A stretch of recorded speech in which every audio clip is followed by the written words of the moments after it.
Good evening, everyone. You're watching the Just Keep Up podcast, where we're one step ahead.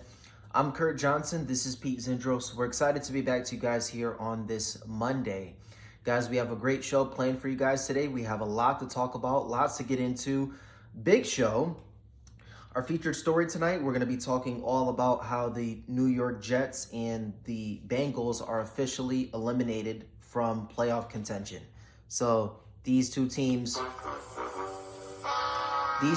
had massive expectations going into the year. The Bengals had, probably Super Bowl aspirations, and the Jets at least had postseason aspirations. But both of them have been eliminated from playoff contention, unfortunately. So we're going to be talking all about them and what their future looks like. So that's going to be our featured story. In addition to that, guys, we're going to be going over the Buffalo Bills versus the Rams. The Rams won 44-42 in a shootout, and Joshi had an amazing game. He had an amazing game. That was probably the best football game that I've seen an individual player play since the Mahomes 6 touchdown game. Like that was impressive. So shout out to him. So we're going to talk about that, but they did lose the game, and that was a big loss for playoff seeding purposes. That was a big loss for them. So we're going to be talking all about that, and then our final game for football, we're going to go over Chiefs and Chargers. So the Chiefs won 19-17 on a game-winning doinker, and that gave them they were able to clinch the postseason. So that game was the clincher for them, and it literally doinked off the thing twice and went in. So their luck continues. Their luck continues. So we're going to be talking about that. And then for the back nine of the show, guys, we're going to go over the Lakers' struggles. So as you guys know, they started off the year 4-1. They have gone 8 of their last, they've gone 8-10 in their last game since then. So they've definitely been struggling, so we're going to go over what's wrong with them and why they're struggling so much. We're going to go over Golden State as well. They got off to the hot start, 2-8 in their last 10 as well. So we're going to be talking about them and what's their struggles. So, but that's going to be the show for today, guys. We have a massive show planned for you guys. Before we get into it, I'm going to remind you to like and subscribe. Help us to impact and to reach as many people as possible. In addition to that, guys, follow us on Rumble, guys. Rumble.com, Just Keep Up Podcast. Follow us on there to get a notification every time we post. And actually, at the end of this show, guys, we're going to go right on over to Rumble, and we have a massive show planned for you guys. I guess I can call him NJF. We'll just say that. Those are his initials, guys. NJF. He's been charged with battery, and could serve up to 2 years in prison, which is utterly ridiculous, bro. So we're going to talk about that on Rumble. So massive stream on Rumble, guys. So go check us out over there. And then, guys, I also have an announcement. A couple people have asked me for this. Not a ton of people, but a lot. I would say quite a bit of people. I would say at least over 10 people asked me for this. So I don't know when I'm going to start it. It may be the end of, Q1 of next year. I want to say around February, March. But I am going to start a channel. I don't know what it's going to be called, whether it's Kurt's Coaching or, Kurt's Philosophy, something along the lines of that. And I'm going to try to bring you guys a show at least once a week involving, whether it's like esoteric things or involving, relationships from a life coaching perspective. So from my expertise, my brain, I'm going to bring that to you guys. So more info coming on that, but that is coming for you guys just because I've had a couple requests about that. So all right, guys, but that was it for my announcements. Do you have anything before we start the show? No. All right. Yeah, guys, so we're going to get into it. So the Jets and the Bengals are officially eliminated from playoff contention. What has gone wrong for these two teams this year? For the Bengals, obviously it's defense. They're scoring pretty much 30 points every game. and they just can't win. I mean, it's clear that their defense is complete garbage. They need replacements everywhere on that end. Offensively, Joe Burrow would literally be in MVP conversations right now if his defense was able to even defend me out there, and they could have won some of these games. Like he's literally playing at an MVP level. He's just not in the debates because the record clearly isn't there. Jamar Chase is probably having the best season of his life. It's clear and obvious he wants to get paid. I mean, I'm not gonna lie. The Bengals offered him 150 million bucks.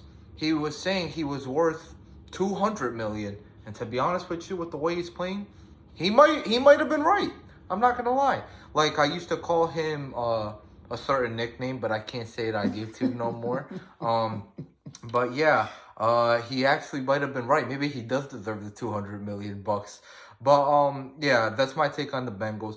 As far as the Jets go, yeah, I mean, they fucked their season up the moment they let go of Robert Saleh. I mean, their problems weren't defensively, it was offensively. They fixed those problems offensively because they got Devontae Adams and they took away Nathaniel Hackett's play calling privileges. They didn't need to fire Robert Saleh for either of those things to happen. All they literally did was just fuck their defense up. Their defense was good under him, and then they decided to fire their defensive-minded head coach for the defensive interim coach, and their defense goes to complete shit. I said it. I said Robert Saleh's firing was uncalled for, and there was no need to freaking do it. All it was going to do was affect him, and yeah, I mean, clearly I was right. And I mean, it's not like they did anything to try and like get a real coach in there. Like I was saying, maybe they should call Bill Belichick. They decided not to call him.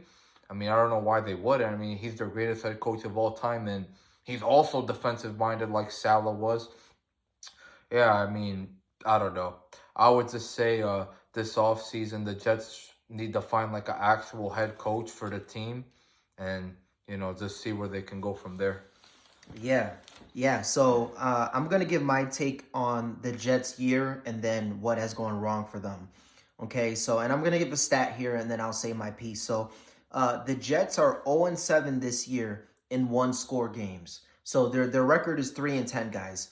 They have 7 losses that have been decided by 6 points or fewer. Okay, so what does it tell you? It's the start of the game is the first 15, 20 plays are scripted. The last plays of the game are indicated on your players. Okay, now that could be preparation during practice. That could be understanding the game plan, whatever the case may be. But usually the first 10 to 15 plays to start each half are scripted. Okay, now the 2-minute warning stuff, which, or 4-minute offense, 2-minute offense, whatever you want to say, that is preparation, but it's also players executing. Okay, they're 0-7 in those situations when it's a one-score game. And the defense has had a chance to stop the other opposing team from scoring 5 of those 7 losses. So 5 of those times, Aaron Rodgers has given the defense the lead, and the defense gone right on the field and given it up to end the game. Okay, and they also have 2 overtime losses this year where Aaron didn't even get a chance to get the ball because they lost in overtime because the defense did not stop the offense. And I mean, the defense is the biggest issue with the Jets this year. I don't think any of us imagined that we would say that. I think all of us would say it was the offense. Aaron's coming off of a torn Achilles. You have to give him some time to work with his new wide receivers. I think we all would have admitted during the start of the year, if the Jets didn't make the playoffs, it would be because Aaron Rodgers and it would be because of the offense. But in fact, it's quite the opposite. If the Jets hold these teams, if the defense holds these teams to not have game-winning drives, they even allowed a game-winning drive against the Patriots backup quarterback Jacoby Brissett. They gave up a 90-yard game-winning touchdown drive to Jacoby Brissett. Mm-hmm. So, it's like, bro, you're not going to win games like this. And, you have to look at everyone on the defense. Sauce Gardner's had a questionable year. DJ Reed's been out. They lost Jermaine Johnson earlier on in the year. But obviously the main thing is you fire your defensive head coach. And that's what you get. The defense drops off significantly and you lose. I mean, the Jets were 2-3 when they fired Robert Saleh. If they would have stuck with Robert Saleh, right, that next week against Buffalo, they had a chance to be the number 1 seed. If they beat Buffalo in that week 5, they would have been the number 1 seed. And then from there, It was just the defense just took a major blow. So for people that are saying, yeah, the Jets should blow it up, whatever, they're 3-10, and they had 7 games that they lost. 7 of those 10 games that they lost were decided by 6 points or fewer. So that's execution down the stretch. And, that's players, and that's 2-minute offense. Okay, so that's been the case with the Jets. Now, as far as the Bengals, they are ironically also 0-7 in one-score games. And it ironically is because of the same thing that the Jets is because of their defense. But it's been even worse. In the games that Joe Burrow has lost in one-score games, which they're 0-7, they haven't won a one-score game all year. He is averaging 32 points per game. He's averaging 20 touchdowns, 3 interceptions, and a quarterback rating of 104 in the losses. So 20 touchdowns, 3 interceptions, quarterback rating of 104, and 32 points per game, and they're 0-7 in those situations. So, guys, if that doesn't show you, like, Joe Burrow has to literally be perfect for them to win. And he even said that during his press conference. He said, the problem is I need to be perfect. And that's just what it is. That's the situation that they're in. Even Aaron Rodgers, where the defense, they asked Aaron Rodgers, they said, you've given your defense a chance to win the game, and 5 of the 7 times, the defense allowed a game-winning drive. What do you think is the problem with the defense? And he just said, well, the problem is we didn't score 30. We just have to have the mindset where we got to score 30. We can't rely on our defense. We got to score 30. But the thing is, like, these guys shouldn't be saying this. Like, the defense has to be held accountable. They have to make stops. And it's not every game. They're not facing Patrick Mahomes every game. If you're facing Mahomes every game, then fine. But you're giving up a 90-yard drive at the end of the game to Jacoby Brissett. And Anthony Richardson. Yeah. Like, bro, it goes on, bro. And it's just like, bro, this is ridiculous. And so, yeah. So, I mean, I think these two defenses need to be held accountable. I don't think that the offense was the problem for either of these teams. I think, obviously, to start the year, the Jets had issues on offense, but that's to be expected when you have a 40-year-old quarterback coming off of an Achilles. The first couple months is going to be an adjustment for him to get back to understand the offense to do that. But the offense has been fine recently. It's just the defense they're not holding up their end of the bargain. And so that's where we're at now with the Jets and the Bengals season. In a nutshell, is that their defense can't stop anyone. They have a terrible, terrible ownership. Both teams have a terrible ownership. And, Woody Johnson's known to be cheap. He wasn't cheap this year. He went all out. But the problem was he idiotically fired his head coach during the middle of the season. And that was the season right there. And then as far as the Bengals owner, he just doesn't want to pay anyone. And he's always going to be cheap. And, I mean, going into the year, you don't want to pay T. Higgins. You don't want to pay Jamar Chase. And it's like going into the year, bro, that stuff is going to bother you, bro. Well, in fairness, they did want to pay Jamar. He was just having ridiculous demands. But, I mean... Well, bro. My thing is, these receivers are going to ask to be the number 1 paid. It is what it is. Like, Justin Jefferson asked to be the number 1 paid. CeeDee Lamb asked to be the number 1 paid. Like, if you're in the top 5 to 6 to 7 wide receiver, you're going to ask number 1 money. You're going to ask to break the bank with your contract. It is what it is, bro. Like, they know it's coming. And if they don't want to pay him that, then that's on them. But you guys have to know that it is coming.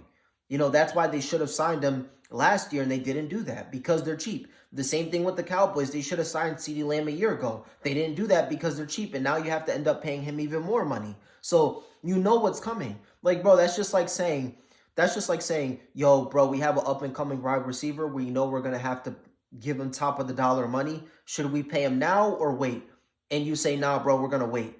And then you're going to give him a deal that would have worked last year, but it's not going to work this year. It's like, bro, that deal's not going to work this year because the cap is risen. Yeah, no, but but I do agree that the Bengals are a cheap franchise in general. Like they're known to not pay anyone, but they did offer Jamar basically what Justin Jefferson makes. That's the highest wide receiver contract of all time, and they even offered to like give him even a little more if he wanted to like technically be the highest paid guy. But Jamar was saying shit like, yeah, like I need to smash that contract, this and that. Like he wasn't Yeah. asking for you know just a little bit more money. He was asking for like a shit ton of money. So to be honest with you, I can't really shit on them too badly for not wanting to give it to him there. But I mean, they're gonna have no choice but to give it to him at this point, I guess. I mean, they paid Burrow already. Uh, they're probably gonna have to let T. Higgins walk regardless. They clearly don't want to pay him. I mean, that one is on them though. But yeah, whatever money you get left over, just pay Jamar. Him and Burrow are really the only reason why the Bengals are even relevant right now. I mean, their defense is complete ass. Yeah, just go into the offseason, get Jamar paid, try and fix up your defense, whether it's through free agency, through draft. I don't know. Just figure something out because this defense is reminding me a lot of those defenses that Drew Brees had to play with in the middle of his prime. It is true he missed the playoffs 4 times in his prime, but those defenses were like historically bad. And yeah, I mean, they were literally ranked 32nd in the league all 4 of the years that they missed. So basically, Joe Burrow's putting up with what Breeze did, where it's like, if I'm not perfect, we can't win. Yeah, I mean it's the truth. Like if he doesn't play perfect, they're gonna lose. And Hmm. Shannon Sharp got on there and he's like, yeah, in the most crucial moments, he's fumbling or he's throwing picks. It's like, bro, he's an idiot. But it's like, bro, he has to play perfect the entire game, and context matters. Context matters. If your defense sucks, you're taking more chances. You're going for it on fourth down. You're trying to squeeze it in tight holes. You're trying to hold the ball a little longer to make a throw down the field. You're playing the game differently when you know your defense sucks. And that's the reality to it. And the fact that he doesn't understand that is ridiculous. But some people are higher IQ than others. And he's not really high IQ. But I mean, it is what it is. But and a lot of players are not high IQ. They're very low IQ. Former players that come on, like even Cam Newton, he gets on there and he's low IQ also. Um, Gilbert Arenas for NBA is low IQ. yeah, I mean he's Paul not bad. Pierce. He's not bad. Paul Pierce is low IQ. Gilbert Arenas isn't bad, but I mean, Nah, Kendrick Perkins low. Like a lot of these players are really, really low IQ. nah. The Um, moment the moment Gilbert Arenas said Jalen Green is a superstar, I knew he was low IQ. Yeah, I actually speaking for myself, I actually think Gilbert Arenas isn't bad. But yeah, I mean, most of these guys aren't very smart. And, he's like, yeah, it doesn't matter Joe Burrow's numbers. It has to, when it comes down to winning, what has he done? They're 0-7 in games, in one-score games. When does it fall on Joe Burrow? It's like, all right, bro. So we're going to ignore the fact what he did the entire game. We're just going to ignore that. We're going to ignore how he has to play because the defense sucks. Like, are Bro, we going to ignore those I things? could Like, I could give another example. I've actually argued this with a lot of my friends before, believe it or not. But a great example of people shitting on Burrow for like one mistake all game kind of reminds me of Jalen Hurts from the Super Bowl. Like even though you don't like Jalen Hurts and you're not very high on him, mhm. even you could admit he played the game of his life. Yeah, he Can did. you believe I actually argue with some people that they claim they lost the Super Bowl because he had a fumble during the game? Like, bro, he played the game of his life. They scored 35 points. He was making some ridiculous throws that game. And it's like they lost the game scoring 35. Why did they lose? Because their defense gave up 38 points. Like, how about the defense stopped some of those bubble screen throws that Mahomes was doing? How about they contained those open lanes they were giving to Patrick Mahomes? How about the special team stops Kadarius Toney from returning it 90 yards and then setting them up for a touchdown perfectly? Like, what about all that? You're telling me the guy who played the game of his life um had to like not even make a single mistake all game? Like, yeah, okay, he fumbled, but ultimately that wasn't the main reason why they lost. It was obviously the defense. No. And, for low IQ people like Shannon Sharp and others, they try to say, well, if he didn't fumble the game, would they have won? Yes or no, if he didn't fumble. And it's like, yes, they would have won the game if he didn't fumble. Although, unfortunately, we don't play the game without context. Unfortunately, we play and watch the game with context. And fortunately or unfortunately, we are humans. We're not robots. So we're going to make one mistake. There is going to be mistakes during the game. But if you use context and logic and reasoning, you would understand that if all the other things that you mentioned don't go wrong or don't go in that way, if you're for the other side, you probably win the game as well. So, you could point to whatever you want to point to, but you certainly can't blame someone for making one mistake during the game or even at a crucial moment if they're playing their ass off the whole game, because it's like, if someone else helped me, I wouldn't have had to exert all of that energy in the first place earlier on in the game, and I would have had enough energy later on. A lot of people in LeBron's earlier career, they blamed him for not showing up during the clutch. And it's like, okay, are we not going to consider the fact that, the man had to play 48 minutes? Do we not have to consider the fact that, for the 2 minutes, I remember, bro, there was series where LeBron would sit for like a total of 10 minutes during the series, and they'll get outscored by like 25 points in the 10 minutes that he sat. And it's like, and they're like, yeah, but he missed one of the 2 free throws to go. It's like, bro, okay, so we're just going to ignore the fact that he played 47 minutes in the NBA Finals, guarding the other team's best player while having a 40-point triple-double, and he's tired as shit. Like, we're not gonna like take that into consideration. Right. Like, you got dudes like Stephen A. Smith shitting on LeBron because he missed the game time 3 against San Antonio, and then Ray Allen made the shot after Bosh rebounded it. Like, are we not going to consider the fact that LeBron that game had a 32-point triple-double? Like, are we not going to mention the fact that he hit the 3 before that anyways? Like, literally, bro, that 3 was literally just as important as the game tying one, because if he missed it, they wouldn't have been in the position to tie it in the first place. Yeah. So it's like, yeah, bro, dudes like this who don't use context is get me tight. Like, are we not going to consider how in Game 7 LeBron had like 37 points and hit the dagger as well in that game?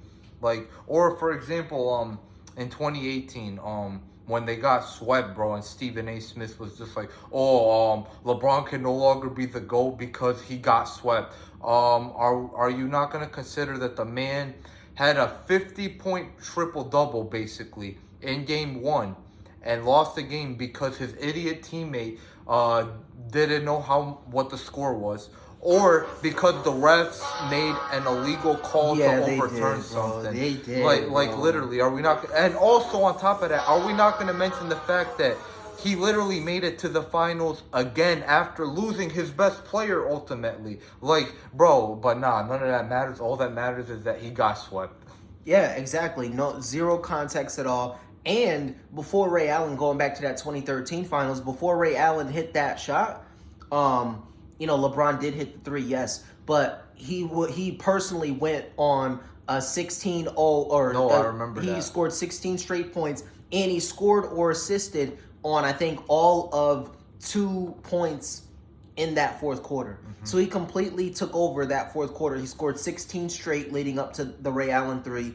So, I mean, but, idiots like this, bro, they don't have any context. So Shannon went on there and he's just like, yeah, and so many others as well had done the same thing with Rodgers. Yeah, they're 0-7. At one point, they brought Aaron in to win these games. It's like, well, if you just dig deep a little bit, you'll realize that in 5 of the 7 games, he went down there and gave them the lead. Literally, and the defense went on there and lost them the lead. So that's what it was. And then the 2 games that he had the lead and failed were the game against the Vikings where Mike Williams didn't run on the red line.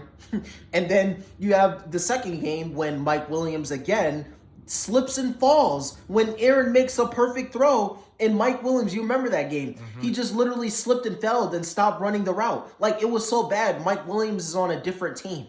Okay? So, in the 2 losses that they didn't perform, Aaron was throwing to the guy that is no longer on the team. Okay? So, those were his 2 chances to win the game. Okay? And by the way, both of those games, they marched to midfield and beyond. So, they probably would have won those games. Okay? So, but it just sucks that the blame gets thrown on these guys when it's like, if there's a little bit of context, you'll understand why these guys are not perform or they're performing, but why they didn't Hmm. ultimately win the game. Yeah, right. So yeah, but one more question before we move on. We spent 25 minutes on this topic. That's crazy. Hmm. But where do you think the Jets go from here in terms of their future? Right now, they have the number 5 pick right now. Do they continue to lose? Do they dump house, get rid of Aaron, get rid of Devontae, start fresh with the number 5 pick? Do you run it back with this team? As you know, they're going to be in the search for a head coach, and they're going to be in the search for a GM too because they fired their GM as well. So they're a whole new regime is coming in. Do you start new and then build around Brees Hall and Garrett Wilson? What do you do? I mean, it's tough because, Rodgers is 40, Devontae is like 31. Like, these guys could decline at any minute. And obviously, if they decline, you're fucked, obviously. But, I mean, I think they could probably I think Aaron could probably give one, maybe two more good years. Devontae's probably going to be like on his last toes next year. I mean, they might as well regardless, you're not going to get much if you like try and blow it up regardless. Like, these guys are old anyways. So I would say, get a head coach. Use that pick on probably the best defensive player you can find in this draft. Just try and, retool the defense in general and just see what happens from there. Even if they want to blow it up, it's not really worth it. I mean, bro, what did they trade to get Devontae Adams? Like a third, fourth They round pick? traded a fourth rounder. Yeah, bro. Like his value is dropping even more. Like, what are they gonna get now if they try a sixth rounder? Well, no, no, no. He's on a 1 year deal, Oh, so they don't have to sign him. oh, okay. Well, yeah. I mean, regardless, though, re-sign him. Regardless, re-sign him. Obviously, try and see what Aaron could give you, one, maybe two more years, and yeah, that's what I would say.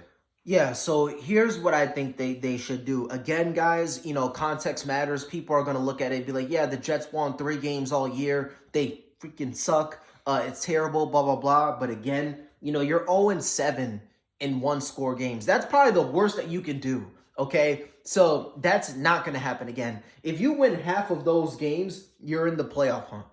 If you win half of those one-score games. So this is like the worst it's could have gone. You fired your head coach during the year. You fired your GM during the year. This is the worst everything that could have went wrong did go wrong during this year. Okay? Now, here's what I would do. Now, I don't think they're going to do this because they're never known for doing the right thing. But what I would do is I would draft a quarterback in this draft. Okay? You have the team already. Re-sign most of your guys. The only person that maybe I wouldn't bring back is maybe a wide receiver here or there. But I would keep your core guys. I'd keep Aaron, keep Brees Hall, keep Devontae, keep Garrett Wilson, obviously. And I would have Aaron as my next quarterback for this year and possibly one more year. That way, Aaron can train and develop a guy that you think could be your future. That's what I would do.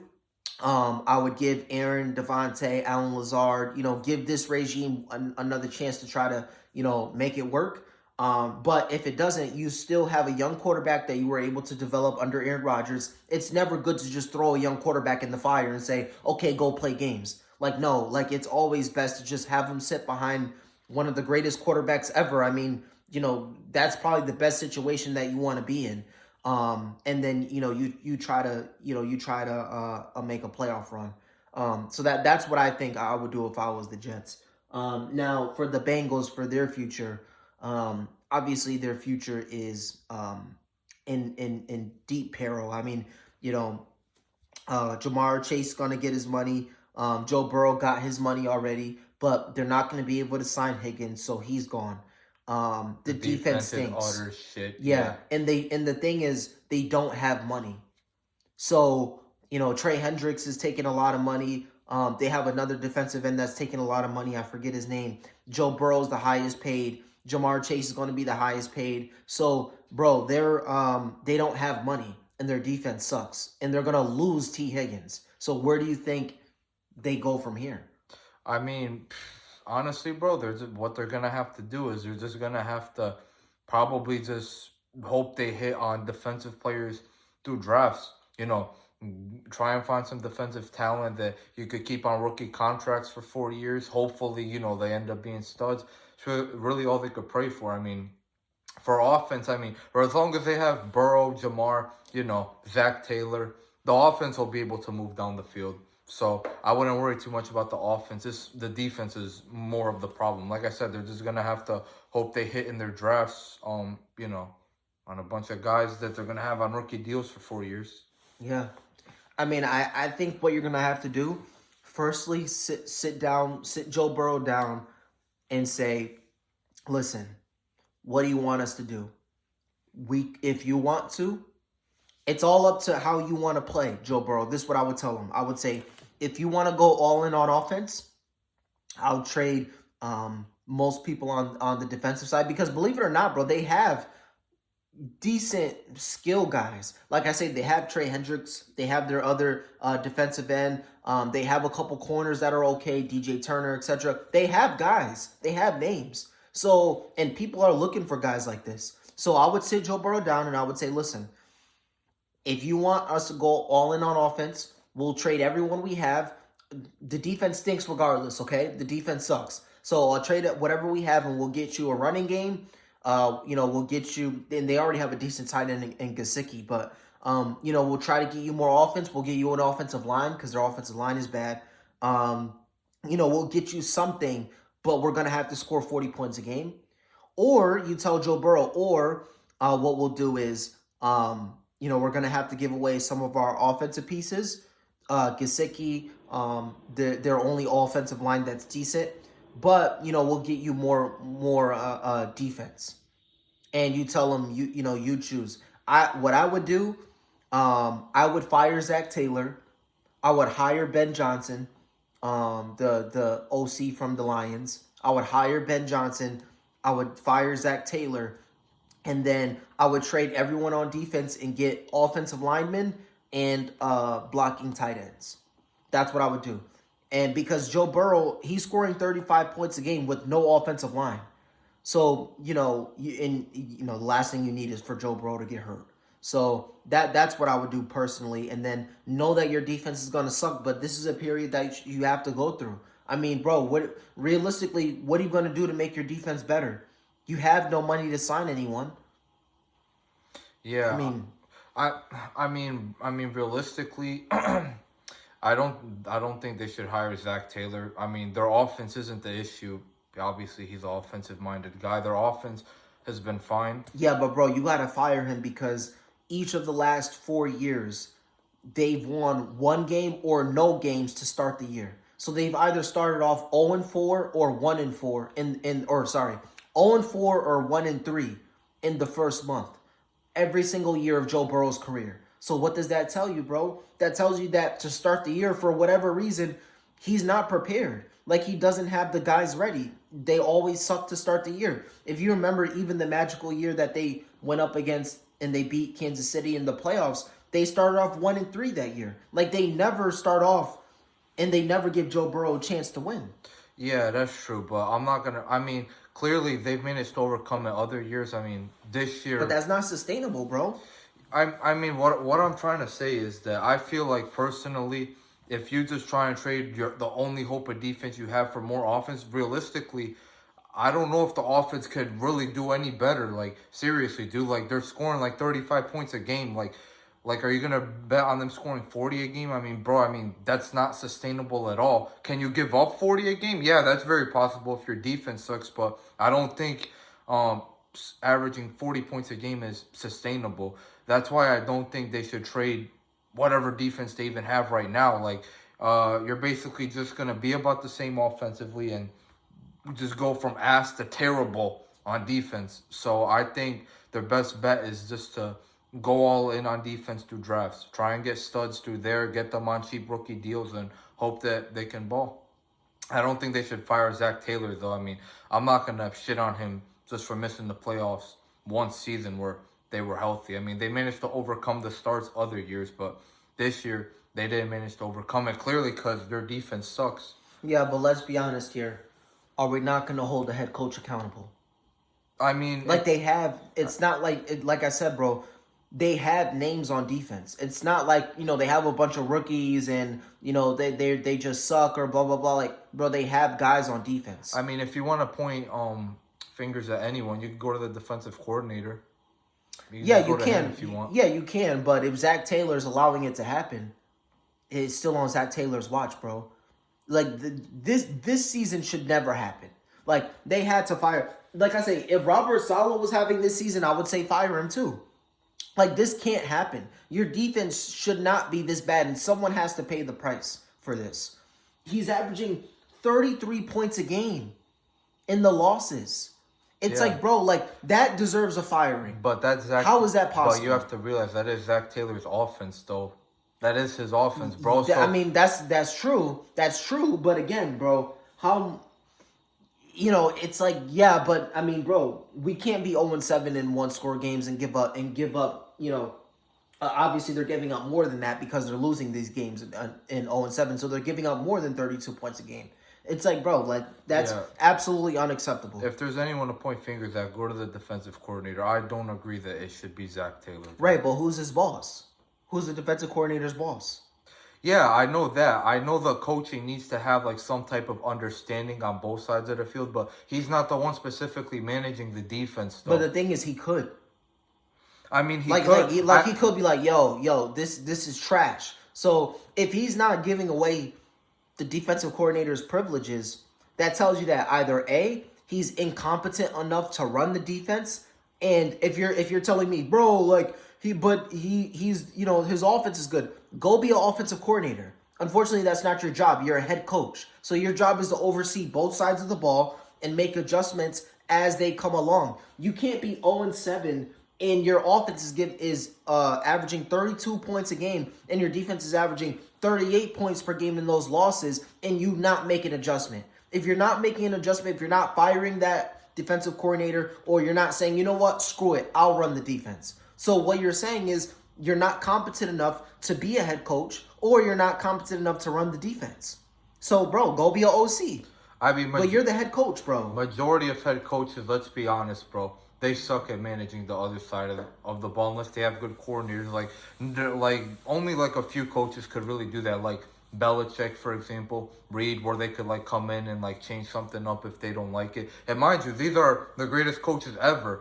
Like Zach Taylor is good. He's not one of the greatest, but I'm not gonna point fingers at him necessarily when his offense is averaging 32 and his priority is the offense more than anything. I mean, the defensive coordinator, you want to fire him? Go ahead. It's all his fucking fault. Right, but who has the keys to fire the defensive coordinator? Zach Taylor. But if Zach Taylor's not firing him, then it's like, yo, what the hell? So if you want to shit on Zach Taylor for not making the potential change, you could go ahead and do that, but don't necessarily just blame him for the defensive struggles. So let me ask you this, one more question, then we'll move on. So let's say me and you work for a company, okay? Mm-hmm. Let's say I'm your boss, okay? So we work for a company and I'm your boss, okay? Mm-hmm. Let's say you're doing a fucking terrible job. You're stealing, you're just doing a terrible job. And my boss who owns the company comes down and he says, yo, Pete is doing all these things. Why the fuck is he not fired? Do you think he's going to sit here and put the blame on you? Or is he going to put the blame on me? No, listen. I agree with you. If you want to shit on Zach Taylor for not making the change, go ahead. What I'm saying is just don't necessarily shit on him for the defensive struggles because he's not the one out there necessarily calling the plays. Now, if you want to point fingers at him for saying, okay, he still hasn't fired him, what's going on? Go ahead. That's fine. That's different from necessarily controlling the defense in the game. But yeah, those are two different things in my opinion. But what he's gonna do is he's probably gonna fire both of us. Because the reality of it is you're stealing and I was letting it happen. So that tells you that I'm incompetent enough to manage whatever place we're at. I'm incompetent enough to do that. And he's gonna bring in someone that is competent to do that. So even though I didn't necessarily do the act, I didn't do anything to stop it. I didn't fire you and bring someone else in. I didn't take over the money and what you were doing. I did nothing. But also, isn't it technically on the owner to call the shots if he wants to? Like if the owner wants this guy out of here, it's gonna happen regardless of what the coach thinks. That's why Robert Saleh got fired, bro. Right, but you gotta keep in mind, bro. A lot of owners don't want to do that because a lot of owners don't know that much about football. Like a lot of owners are just rich. So what they do is they have GMs, presidents, they have them run that shit. And when they're losing games and not doing whatever, the owner's like, yo, I don't know what needs to happen, but he's fired. Bring in someone that does know what they're doing. So yeah, the owner bears responsibility, but that's the reason why the GM's probably gonna get fired, and that's the reason why the coach should get fired. Because and the GM knows a little bit about football, and he knows a lot of not a little. He knows football for sure. But his job is to analyze how the coaches are doing, and if the coaches are terrible, then he's gonna talk with his head coach and say, "Yo, what the hell's going on? Do we need to bring someone else in that's gonna do the job?" All that I'm saying is Zach Taylor, he should not have a job, and if he does, it's an OC position. Because it's very clear that either A, he doesn't have the smarts to call the defense, or B, he's too much of a how do you say this? A not so nice word to actually make the call and fire his defensive coach. So at the end of the day, that falls on him, bro. But yeah, guys, I want to move on. Wow, 40 minutes. Wow, we were yapping. But yeah, guys, so that's our take on the Jets and Bengals and their futures. But yeah, guys, we're gonna move on. I want to get into our next topic, which is the Buffalo Bills and the the Buffalo Bills and the Rams. Excuse me. So the Rams beat the Bills 44-42, and Joshy had an amazing game. 3 pass touchdowns, 3 rushing touchdowns, but it was not enough. And the Bills fall to 10-3, and the Rams stay in the playoff hunt. So, what's your take on that amazing game? That was probably the best game of the year so far. Josh Allen. I mean, if you want an example of a one-man army in football, it was Josh Allen that game. I mean, he had 6 total touchdowns, 3 passing, 3 rushing. Second quarterback to ever do that. Clearly, he couldn't do nothing else. I mean, if you score 42 points and lose, it's clear that you lost because of your defense. And they gave up 44. They lost. Horrible loss. Toss it. Just move on. They're still 10-3 overall on the year. The Rams are 7-6 at the moment. Currently, they are the 7th seed. They're ahead of the Cardinals and the Niners, who are both 6-7. In their division. Yeah, I mean, all the Rams really have to do is just keep winning, and they should probably get in. I mean, the Cardinals, obviously, they stink. The 49ers are all banged up. I mean, all 3 of the running backs are injured now. So, yeah, I mean, their fate is pretty much in their hands at this point. Just keep winning, and you'll probably make it. Yeah, I mean, this was an amazing game by Joshy. As you guys know, I call Josh Allen Joshy, but I mean, he was amazing, man. Like, 6 touchdowns. He accounted for 42 points. It was absolutely amazing. So shout out to Joshy there. But the Rams. I mean, Puka Nacua, they had an amazing game, right? Stafford. These guys were elite. And as you guys know, McVay is one of the best coaches in football. But I mean, this was a huge loss for the Bills. This was a huge, huge loss. Now, they did beat the Chiefs, which is good, but they're still 2 games back. And I don't really see Kansas City losing 2 games, and then the Bills would have to win out. So with only 4 weeks left, it's like they probably got to settle for the 2 or 3 seed, which is a big L. Because if you face the Chiefs in the postseason, it's going to be coming through Arrowhead, more than likely. So this was a huge loss for them. They needed to win this game, and they didn't. So, it was a massive L. But, the Bills will be fine. Obviously, they'll make it to the postseason and stuff. But that number 1 seed is so precious. And they probably lost the number 1 seed in this game. So, now, in terms of the MVP, voting, I don't think this affects it at all. In fact, I think this boosts up Josh Allen's stock for MVP. Even though they lost, I mean, 6 touchdowns in a game is crazy. But yeah, I want to move on. I want to get into our last story for football, which is the Chiefs and the Chargers. So the Chiefs won 19-17 on a game-winning doink field goal, and the Chiefs clinched the postseason. They're the first team this year to officially clinch the postseason. So, what's your take on that game and the Chiefs being the first team to make the postseason?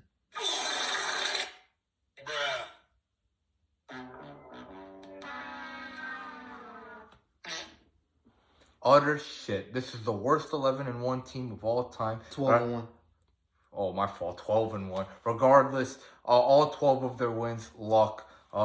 They're doing crazy satanic rituals. Yeah, this is ridiculous. Worst team ever. I can't wait till they get fucked in the playoffs. Wait, worst team ever? They're 12-1. I said they're the worst 12-1 Oh, team worst ever. 12-1 team? Yes, okay. Ever. Yes, they are. They're going to get demolished in the playoffs by whoever they play because those are real football teams. And the luck can only hold up for so long. So, yeah. Okay. And then, do you have a take on the Chargers? The Chargers, I mean, they got playoff aspirations. They're pretty solid overall. Yeah, I mean, their defense has been well. Their offense has been pretty good. I feel like their offense overall, it's missing, like, that number one guy, in my opinion. Like, obviously, Herbert's a great quarterback. He's arguably top 5. Lad McConkey is good. I like him a lot. But I feel like he's more of, like, that 2 guy that they need. And then Quentin Johnston, he'd be better off as, like, a 3 guy.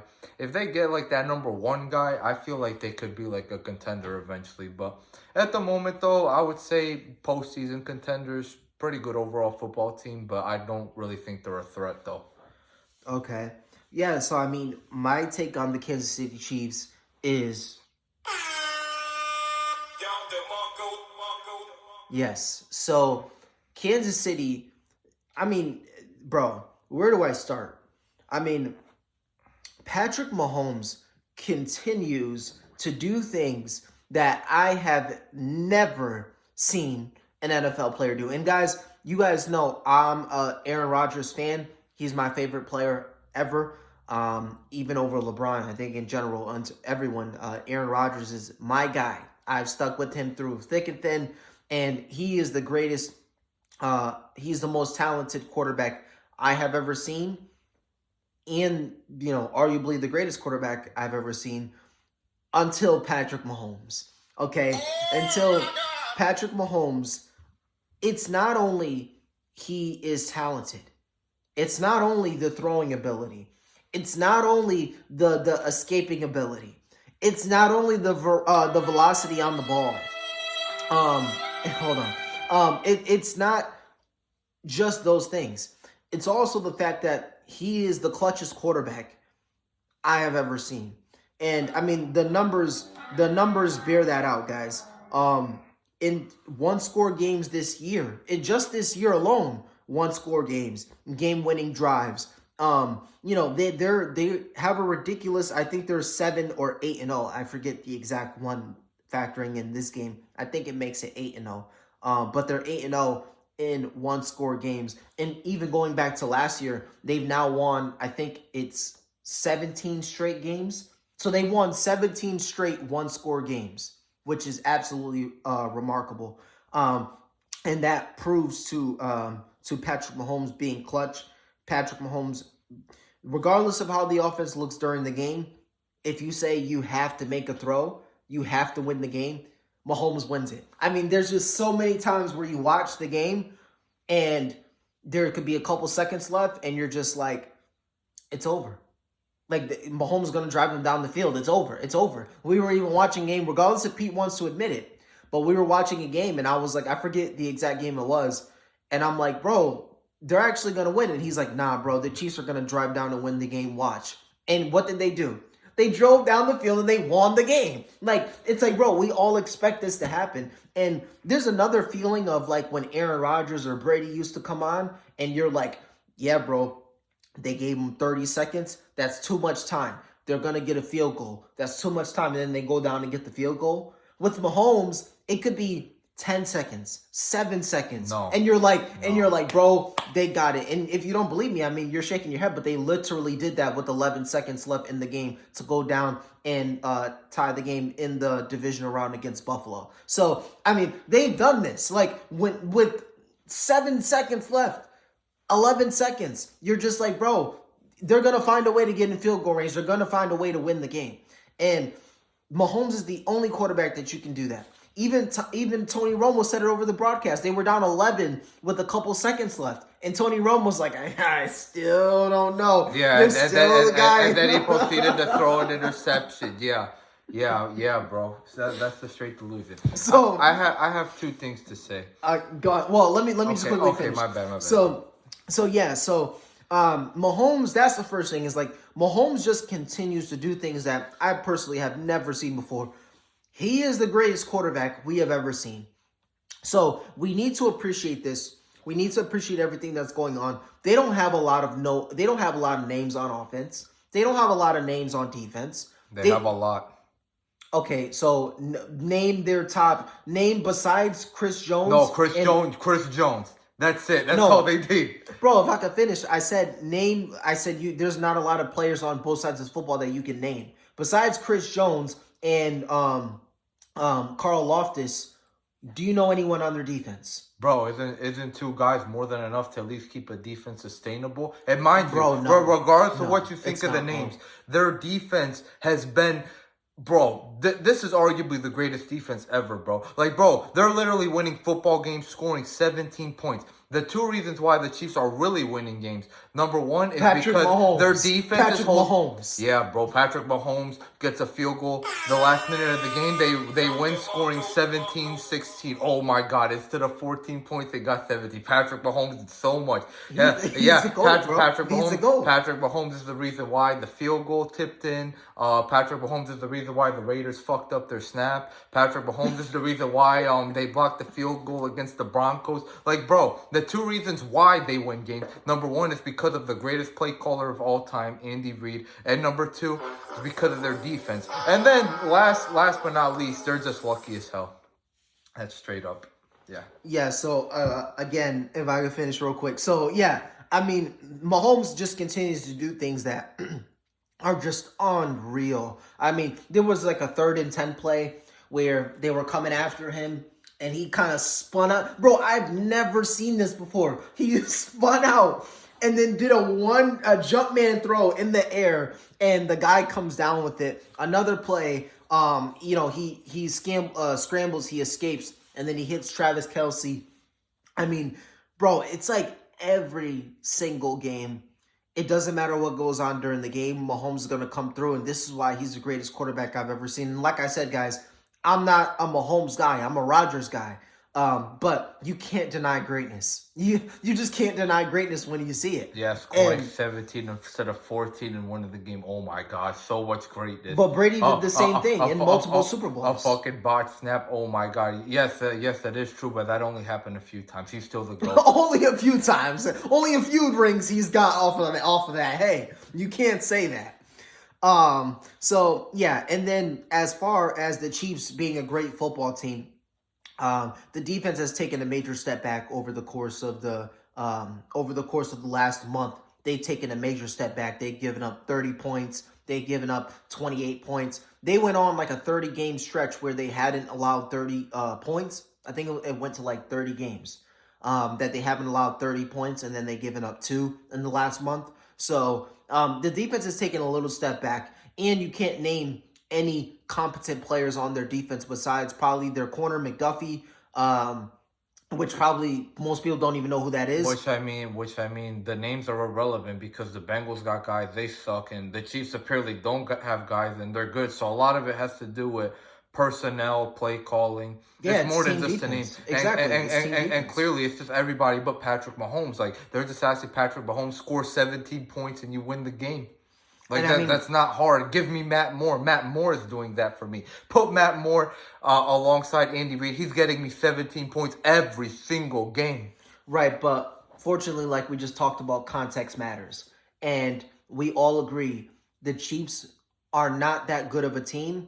What it comes down to is Patrick Mahomes' greatness when it matters most. Greatness Whenever is not 17 points a game. Whenever it matters most, he delivers. And these are the things. And even Rex Ryan said it when he got on ESPN. He goes, I would love to coach against this team until there's 2 minutes left in the game, and then get me the hell out of there. Yeah, you just can't be Andy Reid. And I mean, it's not even like Andy Reid has done anything so crazy. Andy Reid is scrambling out of these throws and making jump man catches. That's jump man throws. Well, that's basically. Well, I mean, Andy Reid. I'm not gonna lie, his offense does suck, but he tries to do whatever he can. I mean, clearly he has a quarterback who can only get them 17 points a game. He doesn't have many weapons either. He does whatever he can, but ultimately the defense has been. So Andy Reid gets credit for Mahomes making otherworldly throws on 3rd and 10. Where they have to throw, and he makes it. He doesn't get credit for that. Otherworldly, he just throws open 5-yard passes. Bro, I'm saying specifically in their last game, it was 3rd and 10. If they stop him, they get off the field, the game is over. Mahomes, literally, the defense is coming at him. He literally does a spin move and then throws a jump man pass in the air for the guy for a first down. How does the Andy Reid get credit for that? So they can win 17-16, right? You're right. Andy Reid doesn't deserve credit. It's all the defense, actually. My fault. They score 17 points winning, but I'm not blaming Andy Reid because he doesn't have an offense. Okay, so if Mahomes, you're right. So if Mahomes doesn't make those throws, do they win the game? Bro, any quarterback is scoring 17 points. I just want you to answer the question. Another quarterback would simply just throw a check down pass or some shit to get up there. And he doesn't have to make an otherworldly throw. And then a bunch of people are like, oh my God, this guy is the GOAT. Like, bro, no. You don't need to make otherworldly throw. Make the simple plays and get points on the board. Matt Moore is getting me 17 points on the board if Andy Reid is the play caller. Whether it's 360 throws, whether it's just a 2-yard check down, it don't matter, bro. It don't matter. Bro, you literally sound like Shannon Sharp and these guys that go on there that are low IQ, bro. Because you got to factor in context matters, bro. And we all agree there are certain plays in the game that you have to have it. And there's only a couple players in the league that you trust. Yo, no matter what defense they're showing, they've got to have it. We had that feeling with Tom Brady. We've had that feeling before with Aaron Rodgers. Right, but they would score 30. Bro, what does that have to do with the last drive? That has nothing to do with the last drive. I'm saying specifically, no matter what the score is. It doesn't matter what the score is. The last drive that you have to have it. Like, Mahomes comes through. And so, you have to, I know you don't want to, but you have to give him credit for that, where it's like no matter the score, no matter the scenario, when Mahomes goes out there, you have a strong feeling that they're going to win the game. All right, let me ask you this. So if his defense gave up 40 points, would he be in the position to get it for them? No, not if they're getting blown out 40-14. So no, I'm not giving him credit for one freaking drive where he scores 17 instead of 14. Fuck no. This guy will never be the GOAT. Okay, so then using that same logic, so Tom Brady has 5 rings. Are we okay with that? He has 7 rings. No, he has 5 because 2 of those he only scored 7. Well, he scored 121 and 117. But mind you, game when people talk about it all the time, 5 of 7 Super Bowls, Brady had the game. He led them down to the game-winning drive. He technically has 5 Super Bowl MVPs. So if you want to discredit even those 3, he still has 5 other ones actually scoring. No, I'm saying by your logic, though. I'm not saying my logic. I think he has 7 by my logic.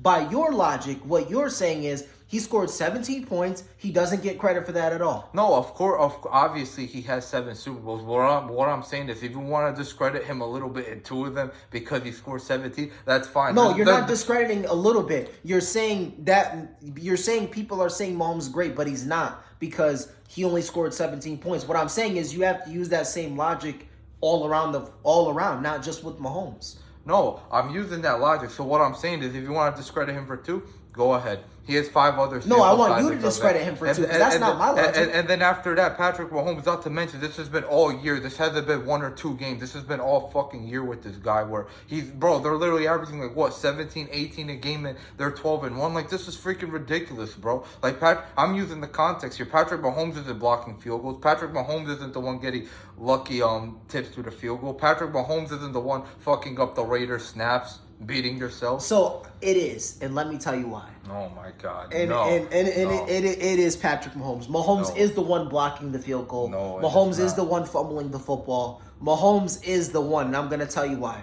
Because Okay, well, part of beating Kansas City is mental.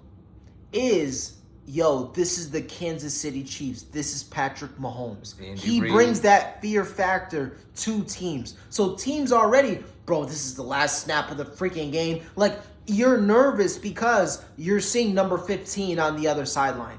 And he gets credit for that. He gets credit for having that fear factor. No. Right? Like, Mahomes doesn't have to be literally the one blocking the field goal, but the people that are running out there, they're like, bro, this is to win the game. This is to beat Patrick Mahomes. Palms get sweaty, and that allows fuck-ups, and Mahomes gets credit for that. So, in my opinion, it is Mahomes. Is it Mahomes, or is it more the fact that they're seeing 11 guys who've held them to 14 points all freaking game? I think it's 11 guys in front of them. That's what the screen shows. That's what the logic says. It's fear factor, bro. It's Mahomes' fear factor. It doesn't say the guy who's just averaging 17 points a game for the year. Fuck no. Bro, it's the Mahomes fear factor, I'm telling you, bro. And so, in my book, Mahomes gets credit for this. I think Josh Allen probably is gonna be second in MVP voting, but who I think is gonna win the MVP is Patrick Mahomes. No, it is not, bro. He's not winning it, bro. If Josh Allen doesn't win it, it'll be Lamar or Jared Goff. Mahomes is not winning it. He clearly does not have the stats. I think it's gonna be Mahomes, and I think it's gonna be Mahomes because of the fact that how they're winning these games. Where he's gonna, that ain't no MVP. He's gonna go down.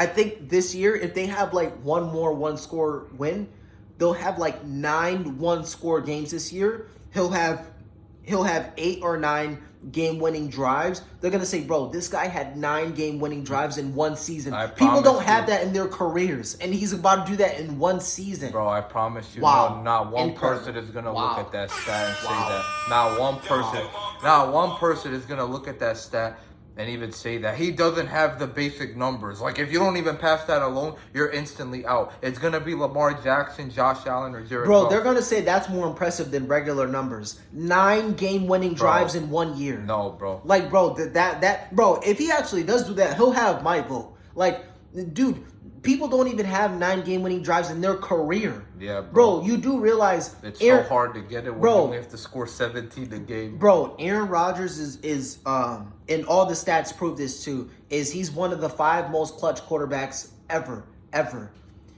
He has 32 game-winning drives in his 20-year career. He has 32. Mahomes already this year has 7. So put that into perspective, guys. Mahomes, I believe, don't quote me on the number, but I'm pretty sure he had 18 game-winning drives going into this year. He'll have 7 this year. Bro, he'll probably end the year with 30-something for his career. And he's only played, 7-8 seasons? So, I mean, bro, like, this is unprecedented territory. So, people are absolutely going to look at it and be like, bro, how is he not the most valuable player? When you talk about valuable game-winning drives, that's the game. That's wins and losses. That's the most valuable thing. That happened because of the defense. It's not hard to score 17 points. Okay, but yeah, guys, I want to move on. I want to get into the second half of the show, guys. We're gonna run through this quickly because we're already at an hour here. But I want to talk a little bit about the Lakers' struggles. So. The Lakers started off, this is for basketball now, guys, so this is going to be the back 9 of the show.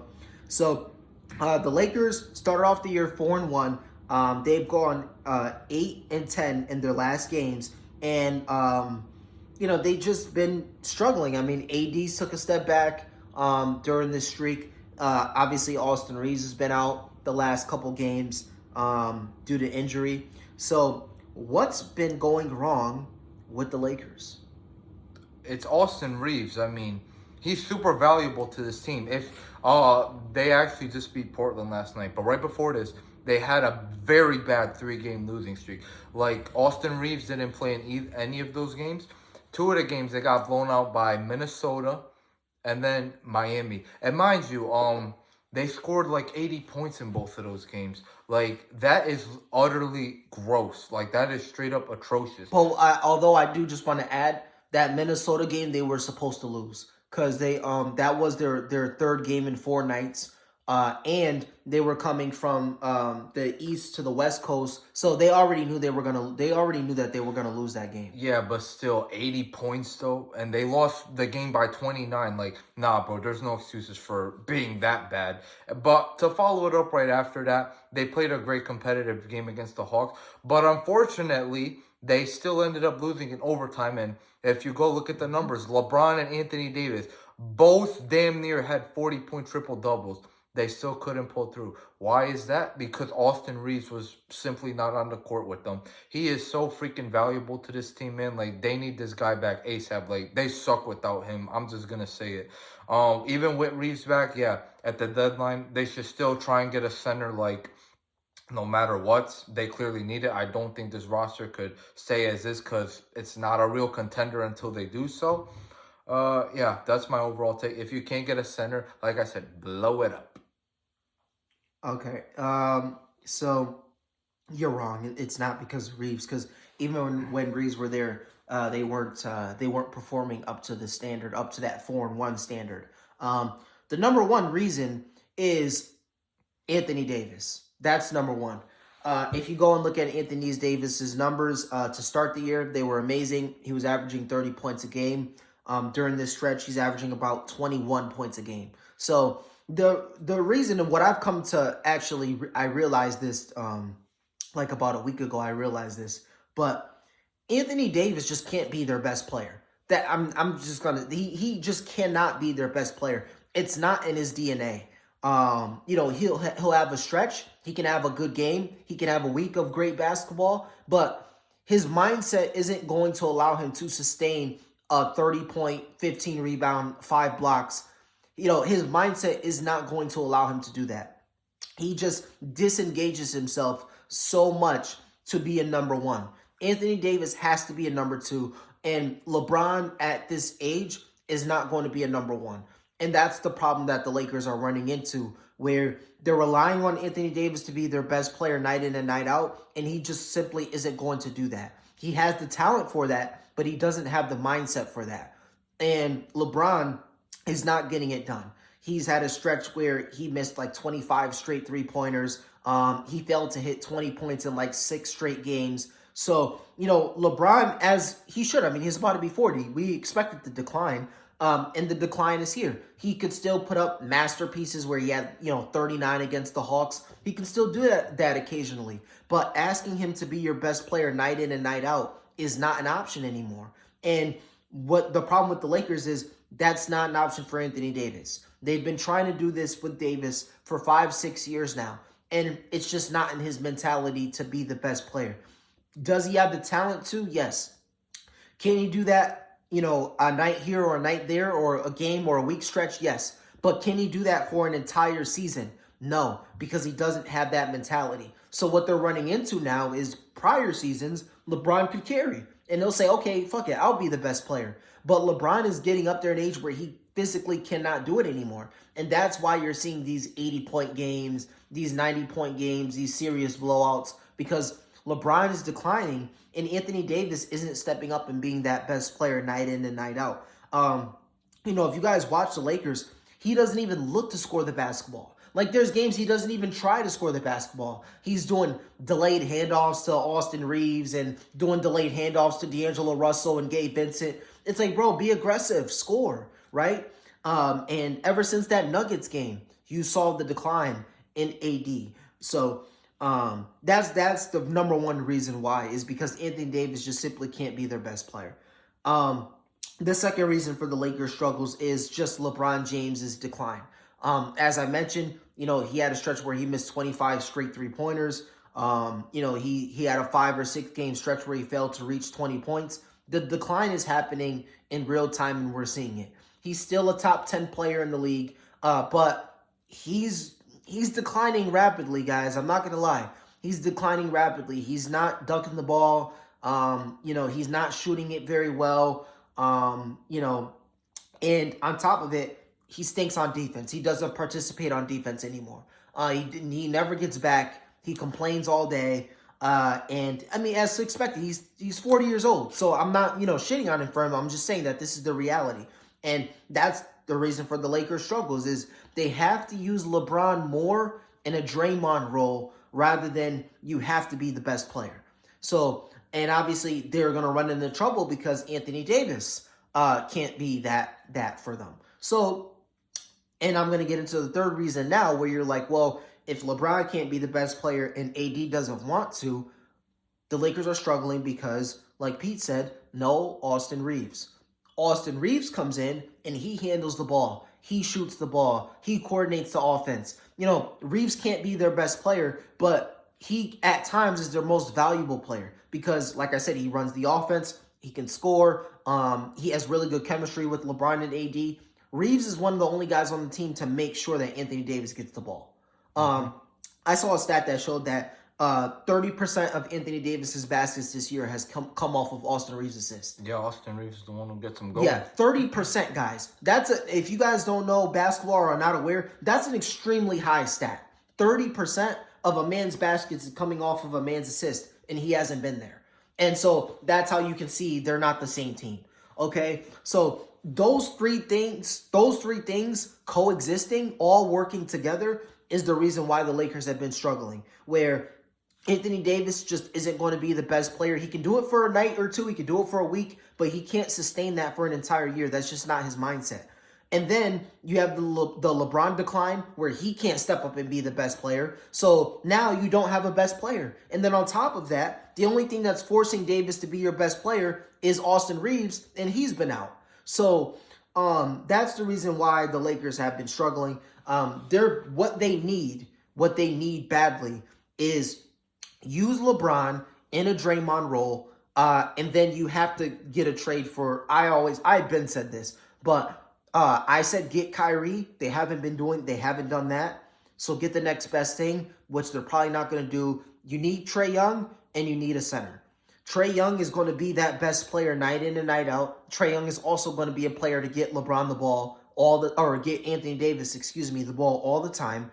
And Trae Young won't have to assist all the time because he'll have LeBron in that Draymond role. So I think what they need to do is get Trae Young. Even give away draft picks, give away whoever you want, just not Austin Reeves. So even if you have to give away Russell, Hachimura, that's not gonna do it happen, for Trae Young. Yeah, I mean, unfortunately, it's going to have to come with Reeves, picks, probably other guys. Because Reeves is going to be the main asset in any deal. And, yeah, bro, I mean, nobody's going to be interested in D'Lo and Hachimura alone, bro. It's just not going to happen. I don't know. You never know, bro. I think that D'Lo has more stock market value than Austin Reeves. And the only reason why I say that is because D'Lo has a higher ceiling. Because D'Lo, as I just mentioned, like last night, we were just shitting on D'Lo. He had 28 points and 14 assists. Austin Reeves never had a game like that, right? And D'Lo can do that on any given night. He had 28 points and 14 assists when he gets the opportunity. Now, his downs are down, but his ups are significantly up. So I wouldn't be so quick to say that no one would want Russell. So you do Russell, you do Hachimura, you do picks. I think like a guy like Trae Young. If it's not Trae Young specifically, a guy like him. If you can get Zach LaVine, I don't know, but just a guy like him that can score the ball at will and that could be their best player. You need that to make up for Anthony Davis not wanting to be the best player night in and night out. And LeBron, who he wants to. He has the mindset for it, but he just physically can't do it. He's in decline. So that's what I think is the next step for the Lakers. But if they're not going to do that, they desperately need Reeves back to kind of force Davis to be the best player. But I came to the conclusion, even when they get Reeves back, they're not going anywhere. Just the simple fact of LeBron's decline and then AD's unwillingness to be the best player night in and night out. He's just not going to do it. Yeah, I mean, like I said, bro, I mean, if it's at this point, you're debating either Trae Young or a center. Both is not going to be possible because you're going to have to give up one of the guys that we just talked about for the center. Who is that guy likely to be? probably D'Angelo Russell. I think D'Angelo Russell could return a decent center, in my opinion. Maybe like a Clint Capella, Yusuf Nurkic, something like that. D'Lo, that's pretty good value in return for D'Lo, in my opinion. Now, and if you want like a Trey Young, yeah, you're gonna have to give up Reeves, Hachimura, D'Lo, and then picks. And mind you, the picks are like in 2029 and 2030, bro. So even that offer, like who knows, like that offer can probably get topped, but there's no way in hell it's gonna happen without Reeves. So the best option is just D'Lo for a center. Yeah, and I would say, I just say, listen, you can't trade Reeves. So everyone else you could trade, but you just can't trade Reeves. He's too valuable. But yeah, I want to move on. I want to get into our last topic quickly, which is the Golden State Warriors. So, a couple weeks ago they were the number 1 seed in the West. They are now 2-8 in their last 10 games. What do you think has gone wrong with Golden State? I mean, the statistics are saying that, whenever Steph is not on the floor, they can't score. They also don't have any size on the floor. Like, I mean, their only real big guy is Kevon Looney, and he's out the rotation. They're playing Draymond Green and Tracy Jackson Davis as center, and these guys are both 6'7". So clearly they have no intimidation like at all on the team because they don't have size. Draymond, don't get me wrong, like he's not a bad player, but he's not the Draymond Green that he once was because he's getting up there in age. And yeah, I mean, whenever Curry's on the floor, they can't score. So yeah, I mean, the issue is really the size and that they don't really have much outside of Steph for offense. Yeah. Yep. So, the reason why Golden State's struggling is their core guys are old. Okay, their core guys are old, and even Wiggins is kind of getting up there. And, it's tough. Offense is hard to come by. And then they're bringing in their younger guys, and their younger guys just aren't getting it done offensively for whatever reason. Kuminga, he started off the year good. He's taken a major step back. He just can't score the basketball for some reason. Moses Moody, he's supposed to be a shooter. He's not shooting it good right now. Tracy Jackson Davis is supposed to be a defender. He's not really defending right now. So it's just these guys just aren't performing. And, obviously, there's a major stat that shows that Golden State is getting outscored by like 50. I think the number was 57 points. They're getting outscored in the minutes that Steph are sitting in the last 10 games. So they're getting outscored by almost 60 points in the few minutes that Steph is sitting. So, and, people were making, I saw this meme on Twitter where people were saying, look, Steve Kerr is bringing in, and it was some guy from, the practice squad as, Steph Curry was still sitting down. So, or football, they call it the practice squad. Basketball, they call it the G League. But, yeah. So they were kind of making fun of Steve Kerr, but it's like, bro, who is he going to go to? They don't have anyone. So, I mean, I always knew, even when they were the number 1 seed, I said that, this is not sustainable. And then I said that the Cavs weren't sustainable also, which I knew they were gonna take a step back. But yeah, guys, so that's the show. And then I want to give a quick shout out to Jokic. Quick shout out to Jokic. He had 56, I believe it was, and I mean they still lost to a team that hasn't won a game in an entire month. The Wizards win a whole month without winning a basketball game, and then they come in here and they beat the Nuggets. So shout out to them. Do you have anything to add to that? Yeah, I mean, Jokic, this guy had a freaking 56-point triple-double, and they lost to a team that lost 17 straight games. There is only one man to blame for this. Russell Westbrook. Wrong. Russell Westbrook, yes, the guy's terrible. Release him for nothing now. That's it. Okay. All right, guys. So I want to move on, though. I want to get to the end of the show. This was a really long show, longer than I expected it to be. Longest show of all time. Yeah, guys. So Donna Marco for the show. Yeah. So yeah, guys. We went over a lot. As I said, it was going to be a jam-packed episode. We went over Jets and Bengals, how both teams are officially eliminated from the postseason. So we went over them and what they should do for next year for their future. We went over the Bills and the Rams. We went over Chiefs and Chargers and how Mahomes is the GOAT. We both agreed on that. And then Wrong. we went over Lakers and the Lakers struggles, what's been going on with them, and then Golden State. But I want to move on, guys. I want to get to the end of the show. We have a major show for you guys coming up on Rumble in just a few minutes. I'm just going to get a couple seconds to catch my breath. And then we're going to go on over to Rumble to discuss NJF. He has been charged. So a major development there. He's been charged, and if found guilty, he'll serve up to 4 years in prison. So we're going to talk all about that and an update about the wars and stuff that's going on. So, guys, if you haven't already, please like and subscribe. Help us to impact and to reach as many people as possible. In addition to that, guys, follow us on Rumble, guys. Rumble.com, Just Keep Up Podcast. Follow us on there to get a push notification every time we post.